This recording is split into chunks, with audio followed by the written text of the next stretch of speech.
हाँ दोस्तों, तुम कर सकते हो। बोर्ड एग्जाम सिर पर है और हम सोचते हैं कि क्या पढ़े क्या ना पढ़े, क्या छोड़े कितना पढ़े, बहुत स्ट्रेस में है आजकल। 1 महीना है आपके पास और 1 महीने में दोस्तों तुम कुछ भी कर सकते हो। मुझे पढ़ना ही होगा, मुझे मेरे माता पिता के सपने को पूरा करना ही होगा। दोस्तों हौसले बुलंद कर, रास्ता पर चल दे, तुझे तेरा मुकाम मिल जाएगा। बढ़कर अकेला तू पहल कर, देखकर तुझको काफिला खुद बन जाएगा। आपको शुरुआत करने के लिए महान होने की जरूरत नहीं है, लेकिन आपको महान बनने के लिए शुरुआत तो दोस्तों करनी ही होगी। दोस्तों सबसे पहले आपके दिमाग में आएगा क्या 1 महीने के इतने कम समय में भी दोस्तों मैं इतने अच्छे परसेंटेज बना सकता हूँ? तो दोस्तों सब कुछ हमारे दिमाग पर होता है। दोस्तों दिमाग के अंदर इतनी कैपेबिलिटी होती है कि हम जो चाहते हैं, हम जो अगर ठान लेते हैं उसको हम आसानी से प्राप्त कर सकते हैं। अगर दोस्तों आपने दिमाग में ठान लिया तो आप कुछ भी प्राप्त कर सकते हो। इसके लिए जरूरी है कि आप इसके साथ साथ कुछ टिप्स भी अपनाएं। अगर आप उनको अपनाते हो तो दोस्तों डेफिनेटली आप अपने मुकाम तक, अपने लक्ष्य तक पहुंच सकते हैं। नमस्ते दोस्तों, मेरा नाम है शोभित। आज हम वीडियो लेकर आए हैं आपके लिए बोर्ड एग्जाम मोटिवेशन, यानी कि उम्मीद से बढ़कर हम दोस्तों बहुत कुछ प्राप्त कर सकते हैं। तो नमस्ते दोस्तों, आज हम आपको एक सफर पर ले जाएंगे, एक ऐसा सफर जिसे हम बोर्ड एग्जाम कहते हैं। ये सफर नॉट जस्ट एक टेस्ट का, बल्कि आपको अपना सपनों को हकीकत बनाने का रास्ता है। तो चलिए दोस्तों, आज हम मिलेंगे उस रास्ते की कहानी से जहां आपका हौसला, मेहनत और विश्वास ही आपको अपने मंजिल तक पहुंचाने में सहायता करेगी। दोस्तों फर्स्ट जो पॉइंट है टाइम मैनेजमेंट। टाइम मैनेजमेंट दोस्तों आपको अपनी स्टडी में अपने आपको लक्ष्य को प्राप्त करने में बहुत ही जरूरी है। फर्स्ट पॉइंट है टाइम टेबल बनाओ। सबसे पहले दोस्तों एक अच्छा सा टाइम टेबल बनाकर जिसको आप फॉलो कर सकते हो। ऐसा नहीं दोस्तों कि जो जोश में आपने बहुत ही अच्छा टाइम टेबल बना लिया लेकिन आप उसको फॉलो ही नहीं कर सकते। तो दोस्तों हमेशा ध्यान रखो कि ऐसा टाइम टेबल बनाओ जिसको आप फॉलो कर सको और अपने डेली के कार्यक्रम में दोस्तों इसको अपना सको। और दोस्तों वो टाइम टेबल आपकी स्टडी टेबल पर जो भी दीवार है वहाँ पर चिपका दो। सेकंड जो पॉइंट है दोस्तों, सभी विषय को बराबर समय देना है। सभी इंपॉर्टेंट प्रश्नों को याद जरूर करें। जितने भी दोस्तों इंपॉर्टेंट प्रश्न हैं जो माना जाता है कि बार बार आते ही रहते हैं, उनको दोस्तों जरूर कंटेस्ट कर लें। इसके लिए दोस्तों आपको जरूरी है कि ओल्ड जो पेपर हैं बोर्ड में आए हुए उनको जरूर सॉल्व करना है, क्योंकि दोस्तों आधे से भी ज्यादा जो प्रश्न जो होते हैं वो बार बार वही से रिपीट होते हैं। कुछ जो एक आध प्रश्न जो नए बनते हैं वो कुछ नए बन जाते हैं, लेकिन ज्यादातर प्रश्न दोस्तों यही से आपको देखने को मिलेंगे। तो आपको ओल्ड पेपर्स को दोस्तों जरूर देखने चाहिए। नेक्स्ट दोस्तों आगे बढ़ते हैं टाइम मैनेजमेंट में। तो आपको एग्जाम पैटर्न और सिलेबस को दोस्तों समझना है। एग्जाम पैटर्न और दोस्तों मार्किंग स्कीम, यानी कि कौन सा प्रश्न कितने नंबर का है, और सिलेबस को समझने की कोशिश करो। उन टॉपिक्स पर फोकस करो जो एग्जाम में ज्यादा मार्क्स लेते हैं। सभी चैप्टर्स को ध्यान से पढ़ो। प्रीवियस ईयर्स क्वेश्चन पेपर और सैंपल पेपर का सॉल्यूशन करके एग्जाम पैटर्न को समझो और एग्जाम के दौरान टाइम मैनेजमेंट सीखने के लिए प्रैक्टिस करो कि हमें टाइम मैनेजमेंट एग्जाम में कैसे करना है, एग्जाम में कैसे लिखना है, कितने बड़े सवालों को कितना समय देना है, कितने कम सवाल छोटे सवालों को कितना समय देना है। दोस्तों आगे दोस्तों अब इनके लिए जरूरी है कि हमारे पास सामग्री अच्छी होनी चाहिए, मटेरियल अच्छा होना चाहिए। तो दोस्तों सबसे पहले आपको इनसे जितने भी आपके पास टॉपिक है उनके अच्छे नोट्स बनाएं और डेली दोस्तों उनका रिवीजन करें। रिवीजन जब तक आप नहीं करोगे दोस्तों तो उनका कोई फायदा नहीं है, कितना भी आप भले पढ़ लो। तो जो आप पढ़ रहे हो दोस्तों उनका एक बार दिन में जरूर उनका रिवाइज करते रहे। और दोस्तों बहुत ही शॉर्ट नोट्स बनाइए ताकि आपको एग्जाम में जल्दी से जल्दी अगर एक पॉइंट लिखा है तो पूरी की पूरी चीजें आसान से समझ में आ सके। दोस्तों एग्जाम का जो तनाव होता है हम सभी दोस्तों महसूस करते हैं, लेकिन दोस्तों आपको तनाव को ज्यादा हावी नहीं होने देना है। थोड़ा सा पढ़ने के बाद अगर आपको तनाव लग रहा है तो पानी पीजिए, योगा कीजिए। दोस्तों अपने दोस्तों से मिलिए, 1-2 मिनट बातें कर सकते हैं अपने फैमिली से, फिर दोस्तों आप पढ़ने बैठ जाइए। फिर नेक्स्ट पॉइंट है दोस्तों नियमित अभ्यास और खुद का दोस्तों मूल्यांकन जरूर करना। यानी कि आपको ऐसा नहीं कि एक दिन आपने पढ़ा दूसरे दिन आप नहीं पढ़ोगे, 1 घंटा पढ़ लिया, थोड़ा आराम कर लिया, आधे घंटे में टाइम पास ऐसे हमारा वेस्ट हो गया, ऐसा नहीं दोस्तों। दोस्तों नियमित अभ्यास बहुत जरूरी है। अलग अलग प्रकार से सवालों का सॉल्यूशन करके आप अपने प्रॉब्लम सॉल्विंग स्किल्स को मजबूत करें।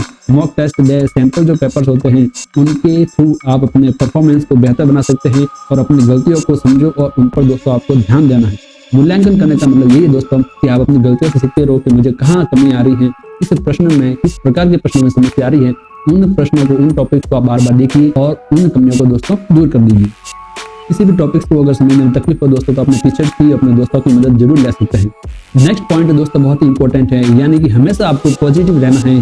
जितने भी आपको तकलीफ आए, जितनी भी समस्या है दोस्तों, हमेशा आपको सकारात्मक रहना है। पॉजिटिविटी का होना भी दोस्तों एक बहुत ही सुपर पावर है। कभी कभी मुश्किल लगता है, लेकिन अपने आप को याद दिलाए कि आप कैपेबल हैं। आपने जो पढ़ना शुरू किया आखिर किस लिए शुरू किया? ये खुद मेरे लिए मैंने शुरू किया है कि मुझे अपनी मंजिल तक पहुंचना है, मुझे मेरे सपनों को, मेरे माता पिता के सपनों को साकार करना है।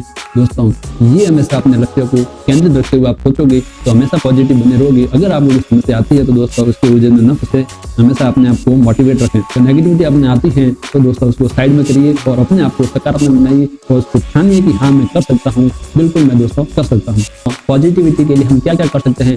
हमेशा अपने आप को व्यस्त रखना है। व्यस्त रखने का मतलब है पढ़ाई में दोस्तों। जितनी आप ज्यादा पढ़ाई करोगे पॉजिटिविटी अपने आप दोस्तों आपके अंदर आएगी, यानी कि कुछ नकारात्मक सोचने को टाइम मिलेगा दोस्तों तो दूसरी चीजें आपके दिमाग में आएगी नहीं। नेक्स्ट पॉइंट है दोस्तों कि टॉपर्स के स्पीच सुने और खुद को दोस्तों इंप्रूव करें। जो भी टॉपर्स है, जो मेरिट में है, जिनके अच्छे परसेंटेज बने हैं, आपको यूट्यूब पर बहुत सारे वीडियोज मिल जाएंगे, उनके स्पीच सुने ताकि आपको पता चले कि उन्होंने क्या तरीका अपनाए जिससे वो वहां तक पहुंच सके। हमें उनकी गलतियों से सीखना है कि हम अपनी गलतियों को कैसे दूर कर सकते हैं, हम भी उनकी तरह मेहनत करके कैसे हम दोस्तों आगे बढ़ सकते हैं। और दोस्तों ये अपने जीवन में उतार कर, अपने डेली लाइफ में उतार कर अपने आप को खुद इंप्रूव करें। नेक्स्ट पॉइंट दोस्तों है कि खुद को दूसरों से कभी भी तुलना न करें। ऐसा ना सोचा कि मेरा दोस्त या वो लड़का इतना होशियार है, वो तो मेरे से आगे जाएगा तो मैं पढ़कर क्या करूं, या फिर दोस्तों कि मैं इतना कमजोर हूं, वो इतना होशियार है तो दोस्तों एक महीने में मैं क्या कर सकता हूं। दोस्तों सब कुछ अपने दिमाग का है, जैसा आप सोचोगे वैसा ही दोस्तों बनोगे। दूसरों से कभी भी दोस्तों तुलना न करें। सब अपने आप में दोस्तों होशियार है, सब अपने आप में मजबूत हैं क्योंकि भगवान ने सबको अलग अलग बनाए हैं। तो दोस्तों हम भी दोस्तों बहुत ही अच्छे से कर सकते हैं। जैसा हम सोचेंगे वैसा ही दोस्तों हम प्राप्त करेंगे। इसलिए दोस्तों दूसरों से कभी भी तुलना मत करें। आगे बढ़ते हैं दोस्तों, हिम्मत और हमें हौसला रखना है। एग्जाम के समय हिम्मत और हौसला सबसे जरूरी है। हम जो पढ़ रहे हैं यहाँ पर दोस्तों चुनौतियां तो बहुत सारी आएगी। कभी कभार दोस्तों हमें प्रश्न बहुत अच्छे से आ रहा होगा तो हम खुश हो जाएंगे और कोई प्रश्न दोस्तों हमें नहीं आ रहा होगा तो हम वापस निराश हो जाएंगे। तो दोस्तों बिल्कुल भी निराश नहीं होना, हिम्मत रखनी है, हौसला रखना है दोस्तों। हर चुनौती का सामना करना है एक नए बेहतर आने वाले कल के लिए। कभी हार नहीं मानना क्योंकि हार से ही जीत का दोस्तों मजा आता है। आप अपने में विश्वास रखना और अपने इरादों को टूटने मत देना क्योंकि दोस्तों कल जो आपको फिर मिलने वाला है वो दिन आपके लिए दोस्तों इतना अच्छा होगा। आप इसी सोच के साथ दोस्तों मेहनत करते रहिए। नेक्स्ट पॉइंट दोस्तों है सपनों का सफर। बोर्ड एग्जाम की तैयारी करना ही हमारे सपनों का सफर है। आपको मंजिल पर फोकस करते हुए अपने सपनों को साकार करने के लिए दिन रात एक कर देना है दोस्तों। अगर आपके कभी पैर डगमगाए तो अपना माता पिता के हंसते हुए चेहरे को देख लेना, मुस्कुराते हुए चेहरे को देख लेना, उस दिन को देख लेना जब आपके दोस्तों 90% से अबव मार्क्स आएंगे। अंत में आते हैं इन सभी पॉइंट्स को अगर हम समराइज करें तो दोस्तों टेक केयर ऑफ योरसेल्फ। तो सबसे पहले आपको खुद का ध्यान रखना है, अपने आप को बीमार नहीं होने देना है। जितना भी आपको दोस्तों आपको स्ट्रेस आए दोस्तों स्ट्रेस अपने ऊपर हावी नहीं होने देना है। अपने दोस्तों से, अपने माता पिता से घर पे बात करते रहिए और दोस्तों माइंड को हल्का करते रहिए। अच्छा खाना खाइए, अच्छी एक्सरसाइज करें और दोस्तों अच्छी नींद लें। फिर दोस्तों फॉलो और रूटीन जो आपने टाइम टेबल बनाया दोस्तों उसके अनुसार दोस्तों पूरे दिन अपने काम पर लग जाइए और उसके पीछे दोस्तों भागते रहिए। आपका दोस्तों जब तक आपका लक्ष्य प्राप्त नहीं हो जाए पूरे दिन का तब तक आपको दोस्तों उसके पीछे भागते रहना है। फिर दोस्तों बिलीव इन योरसेल्फ, इसका मतलब है खुद पर आत्मविश्वास रखो। कभी भी दोस्तों अपने आत्मविश्वास को कमजोर मत होने दो। अगर आप दोस्तों ठान लिया तो दोस्तों आपको जरूर कर सकते हैं। अपने अंदर विश्वास ठानिए कि मैं उसको कर सकता हूँ, बिल्कुल दोस्तों मैं कर सकता हूँ। नेक्स्ट दोस्तों पॉइंट है सेट अचीवेबल गोल्स, यानी कि दोस्तों गोल ऐसा ही रखना है, लक्ष्य ऐसा ही रखना है जिनका जिसे हम अचीव कर सकते हैं, जिसको हम प्राप्त कर सकते हैं। ऐसा नहीं कि दोस्तों 10 पार्ट का लक्ष्य रख लिया जैसे विज्ञान में दोस्तों इसको हम प्राप्त एक दिन में कर ही नहीं सकते। तो इतना ही हमें दोस्तों करना है जितनी हमारी कैपेसिटी है उसके अनुसार ही हमें दोस्तों अपना गोल से निर्धारित करना है। स्टीव जॉब्स ने कहा था the only way to do great work is to love what you do, यानी कि दोस्तों जिसे आप प्रेम से करते हो उसको आप दोस्तों बहुत ही अच्छी तरीके से कर सकते हो। यानी कि अपने काम से प्रेम करिए, अपने जो भी आप डेली रूटीन बना रहे हैं, जो मेहनत कर रहे हो उसे प्रेम से करिए दोस्तों। आपको अपने लक्ष्य से कोई नहीं रोक सकता। उम्मीद करता हूं दोस्तों कि आप अपने लक्ष्य में जरूर सफल बनोगे, आप अपने लक्ष्य को जरूर प्राप्त करोगे। दोस्तों टेक केयर, मेहनत करो, बेस्ट ऑफ लक। धन्यवाद दोस्तों।